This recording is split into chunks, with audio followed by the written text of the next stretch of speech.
Hello students! Nós vamos dar continuidade hoje na aula sobre if clauses. Na aula de hoje nós veremos o terceiro tipo de condicional na page 20. É o past unreal. Mas antes eu quero mostrar para vocês uma cena com condicionais no seriado Friends. Aunt Sil, stop yelling! All I'm saying is if you had told me vegetarian lasagna, I would have made vegetarian lasagna. Well, the meat's only every third layer. Maybe you could scrape. No, it was a stupid bet. We were just playing a game. You can't just ignore the bet. Paige, we have to move.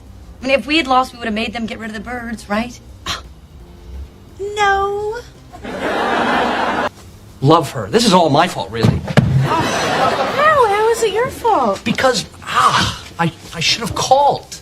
You know, if I just called her after our big stupid fight, she never would have gone out with Nick and they wouldn't have ended up in bed together. I threw her at his man nipples. Bom, se vocês não entenderam as frases na condicional nessas cenas de Friends, eu sugiro que vocês estudem o restante do vídeo e retornem para as cenas de Friends para que vocês consigam entender melhor. Continuando então, essa é a mesma tela dos outros vídeos de condicionais. Bom, condicionais, como eu já expliquei para vocês em outros vídeos, são frases discutindo fatores conhecidos ou situações hipotéticas e as consequências delas. Ali no quadro, nós já estudamos o Present Unreal, da page 13, já estudamos o Future Possible, da page 15, e agora nós vamos estudar, neste vídeo, o Past Unreal, que está na page 20. E vamos ler ali em verde. Use it to explain that present circumstances would be different if something different had happened in the past. Ou seja, ele é usado para explicar que circunstâncias presentes, né, ou seja, do presente, seriam diferentes se alguma coisa tivesse acontecido diferente no passado. Então, são hipóteses no passado, ok? Então, respeitem a estrutura e o tempo verbal para que vocês consigam fazer essa condicional. Portanto, o past unreal talks about the past. Então, ele fala sobre o passado. It's used to describe a situation that didn't happen and to imagine the result of this situation. Então, ele é usado para descrever uma situação que não aconteceu e para imaginar o resultado dessa situação. Então, como eu tinha dito, são hipóteses no passado. É uma situação que não aconteceu, mas seria diferente se tivesse acontecido. Aí a estrutura vai ser como? Olha, ali na affirmative, nós vamos continuar começando a frase com if, que significa se, plus subject, ou seja, um sujeito, que é um nome de alguém, ou um pronome. Depois, aquilo ali em roxo é o past perfect, que nós estudamos, acho que na aula retrasada, não foi? Está na page 17. Nada mais é do que o had mais o verb no past participle. Simples, né?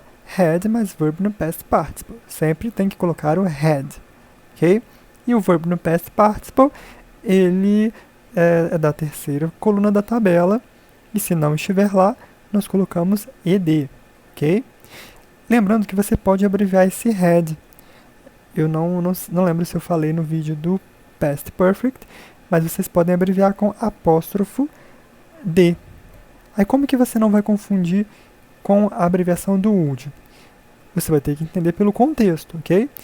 E toda vez que a gente abrevia, você está sendo informal. Então tentem não fazer abreviações num contexto mais formal, num contexto mais sério, ok?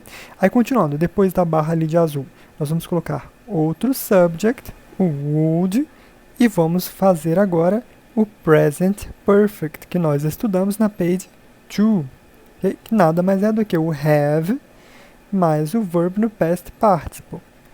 Então lembre-se sempre de colocar o would, o have, mais o verb no past participle. Aí o verb no past participle é o mesmo lá da parte de roxo, né? Que é a terceira coluna da tabela, e se não estiver lá, nós colocamos ed no final dele. Então essa é a forma de fazer afirmativas no Past Unreal. Aí como nós construímos negatives? nós vamos colocar o with, o subject, depois o hadn't ou had not, se você preferir, verb no past participle, aí tem a barrinha, subject, depois o wouldn't ou would not, se você preferir, have, mais o verb no past participle. Então, lembrando que nós não vamos colocar as duas partes da frase, tanto a que está antes da barra quanto a depois, na negativa sempre. Em alguns momentos você vai colocar a sua primeira parte, ou sua segunda, ou ambas as frases. Isso vai depender da sua frase, ou do que você quiser falar. E como nós montamos frases na interrogative? Vamos colocar o with, o subject, had, o verb no past participle, barrinha, aí agora é a segunda parte que você vai colocar na interrogativa. Então, você vai colocar, se necessário, você pode usar o what, where, who, aquelas palavras de pergunta. Depois você coloca o would e o subject. Ali eu coloquei as settings para você lembrar que você tem que inverter, mas eu já inverti, ok? Então vai ser sempre assim, would, subject, have e o verbo no past participle. Aí lembrando, se você precisar colocar what, where ou who, você vai colocar na frente do would, tá ok? Mas somente essa segunda parte aqui você vai poder fazer na interrogativa, a parte que vem com o would. Então, a primeira parte que vem com o had, nós não podemos colocar na interrogativa. Vamos ver um exemplo então. Esse exemplo está na affirmative. Então, if she had gone to university, she would have become a doctor. Então, with, sujeito she, had é a estrutura, gone é o passado particípio do verbo go, to university é um complemento. Às vezes pode ter, às vezes não. Aí tem a barra, aí nós começamos com she, que é um sujeito, né? O would, que faz parte da estrutura, have também faz parte da estrutura, e become é o passado particípio do verbo become mesmo. Ele continua a mesma coisa. A doctor é um complemento. E a gente pode quebrar essa frase ao meio e começar pelo final. Por isso que tem a barrinha de azul lá. Então ficaria: She would have become a doctor if she had gone to university. Ela teria se tornado uma médica se ela tivesse ido para a universidade. Vamos ver agora um exemplo de negative. If she hadn't been so noisy, her father wouldn't have woken up. Então aqui no caso eu precisei colocar na negativa as duas partes da frase. Então ficou a primeira do had e a segunda do would, ambas na negativa. Então, se ela não tivesse sido tão barulhenta, o pai dela não teria acordado. Aí a gente pode começar a frase pelo meio ali, né? Aí vai ficar: Her father wouldn't have woken up if she hadn't been so noisy. E por fim, vamos ver um exemplo de interrogative. Vamos lá. If you had had enough money, would you have gone to Natal? Então, vocês perceberam que na parte de roxo ficaram dois had?